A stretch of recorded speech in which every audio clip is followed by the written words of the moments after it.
welcome back to the Queen A.K.A. Misty Show. Now, before the break, I had just gotten my raise and realized that I can't be any place but in this room that I rented. But let me talk a little bit more about Paul and how Paul put me in this room with his family. Now, Paul doesn't live here, but like I said, his other family members do live here. And Paul was my hero. And him and his brother Raleigh moved me into the room while I was working because I had to work on a Saturday. They saved me. They saved me from going to a shelter because that's what I was looking at. I had to realize that I needed to be in a shelter, and it was when I saw the pictures of the shelter that I collapsed and cried. It's the first time I really, really cried about my situation. That's the first time I realized it was me in this situation. And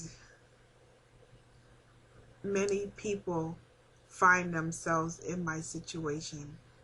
And I felt the pain that other people went through. I felt the pain that I was going through. And if it wasn't for Paul, I don't know where I'd be. And being here was hard, living with men, four men, which is down to 3 now, but 3 is still a lot to live with men that this was way out of my comfort zone, but they made me feel so comfortable. They made me feel like I was part of the family. They included me in family events, and it became one big family, and I was so thankful to them. So I'm now realizing that, with the so-called raise, I can't go anywhere. So I didn't know what to do. And I was working a Saturday, came home, and was on my computer listening to jazz music. And I usually have my TV muted. I don't really watch commercials. I mute the commercials. And I know that's a little weird, but that's me. I'm a little weird. And I decided to look over at the TV, and Rosie O'Donnell was on. Remember, I had the TV muted, so I muted my computer and turned up the TV. You could tell I use a lot of electricity, right? But shh. At the end of Rosie was at the end of her show. I didn't know it was on because like I said, I had it muted.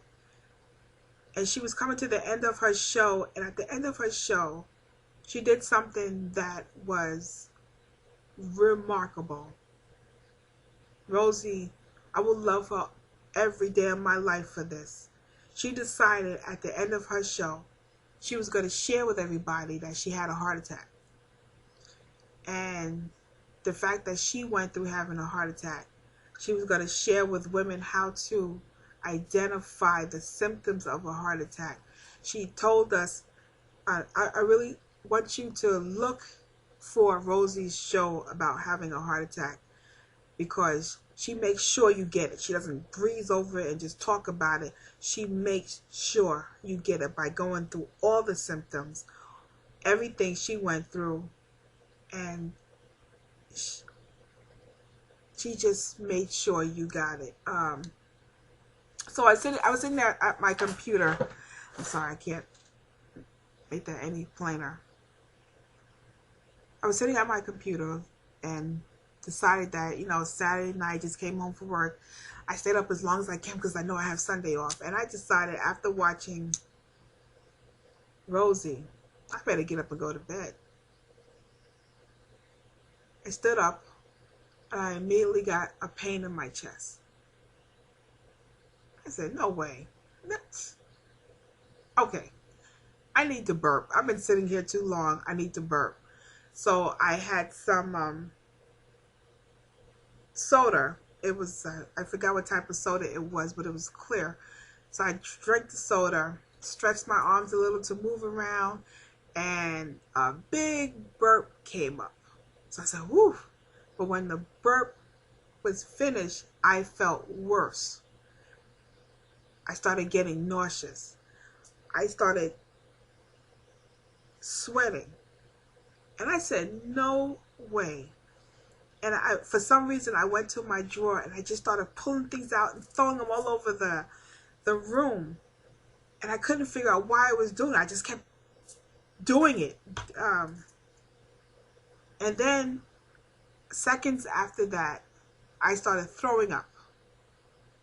I made it to the bathroom and I started throwing up, and I said, Rosie, this can't be happening. And after I threw up, I made it out the bathroom door that I shared with one other person. It was a brother of Paul's, the bathroom, my room, and then another tenant. I made it out the bathroom and hit the floor. That's as far as I can go. I could not move anymore. The pain in my chest was unbelievable. All I could do was scratch on the door of one of Paul's brothers, Raleigh's room. And when he heard me scratch, he yelled, go away, I'm sleeping, go away. So I kept scratching. He goes, go away, I'm in bed. So I said to myself, I'm going to die right here in the hallway. In my mind, I was having a heart attack, but of course I didn't know for sure. And he goes, I'm going to call you. I'll call you. We'll talk on the phone. And I heard my phone ringing and I couldn't even move. So I scratched one last time. I said, my last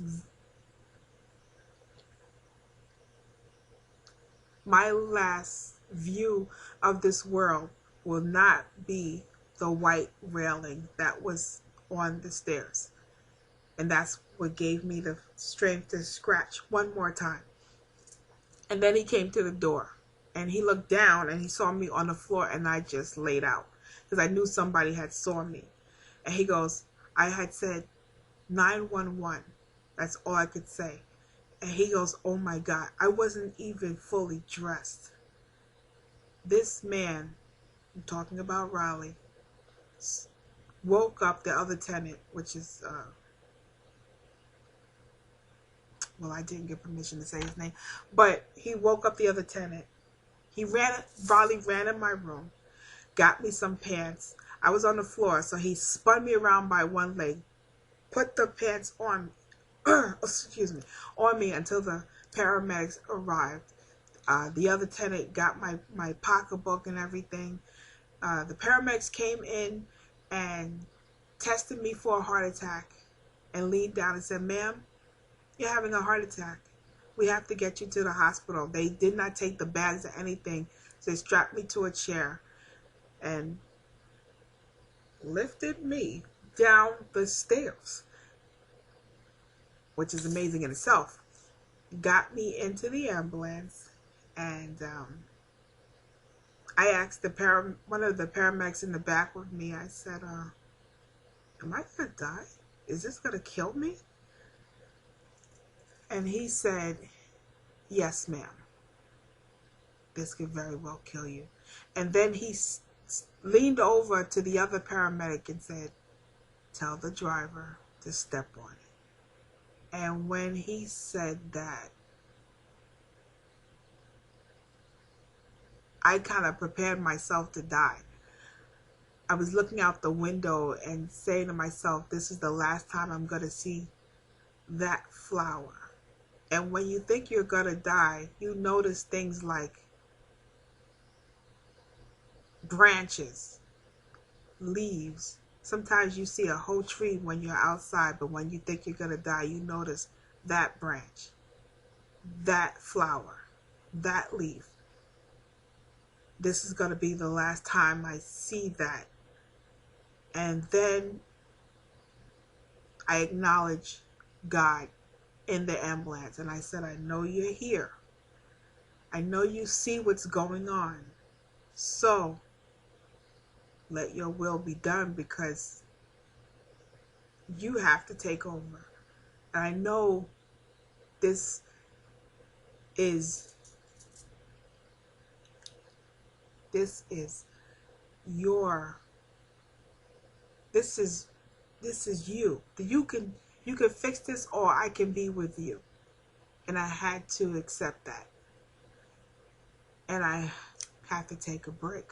Um, the ride continues when we come back.